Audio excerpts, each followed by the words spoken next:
Six Nations, the final week. The first game on is... Do you see this one? Doesn't matter.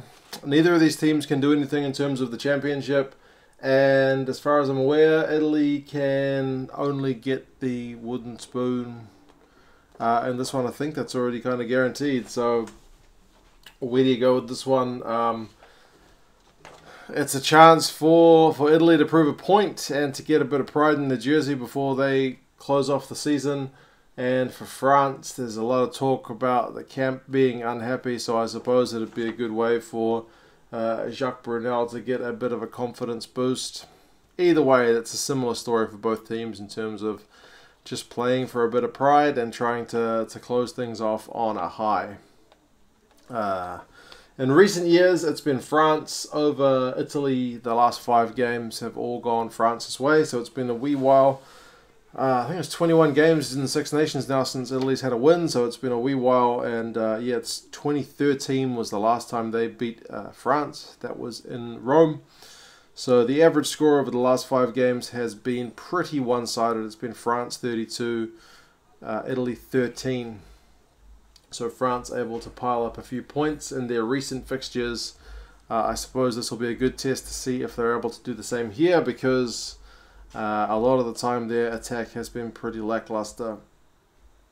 And last week they just didn't have any ball. So Italy, coming off the back of a bit of a hiding against England, will be looking to stand things up. You still got Hayward, who's been at times exposed, but also at times he's gained a whole heap of running meters at fullback, and I'll put these teams in the description. Padovani and Esposito are on the wings. I think it was Esposito last week that was kind of missing tackles left, right and centre. Morisi and Zanon in the midfield. Tebaldi and Allan continue at 9 and 10. Parisse, is this his last game for Italy in terms of Six Nations?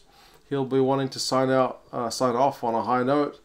Polledri and Steyn are at 7 and 6. Ruzza, who had a whole heap of run meters last week, continues alongside Sisi in the second row, and Pasquali, Ghiraldini and Lovotti the front row. So can this Italian team get anything out of the Six Nations? In terms of the French, there are a few changes. So Medard is at fullback. Dupont and Ntamak continue at 9 and 10.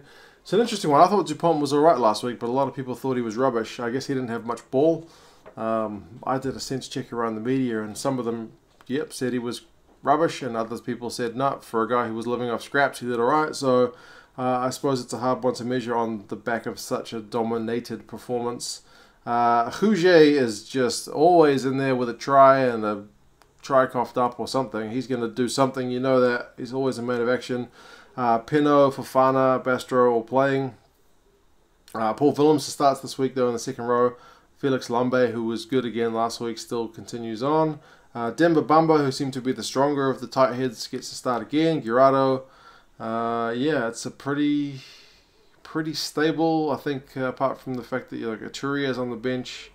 It's a fairly stable looking French team with just a couple of changes. So whether they're going to get the job done really remains to be seen. If the players are really that lacking in faith of their coach, they could go out and put in a shocker. Perhaps a loss against Italy would end Brunel's French career. Who knows? But yeah, either way, of the 3 games this weekend, this is the one with the least to play for, so hopefully both sides just go at it hammer and tongs, and we get a bit of entertainment out of it. But yeah, you guys let me know your thoughts on this one. How do you think it's going to go? Do you think it'll be a good game, or do you think it'll be a stinker? And yeah, I'll talk to you again soon. See you later.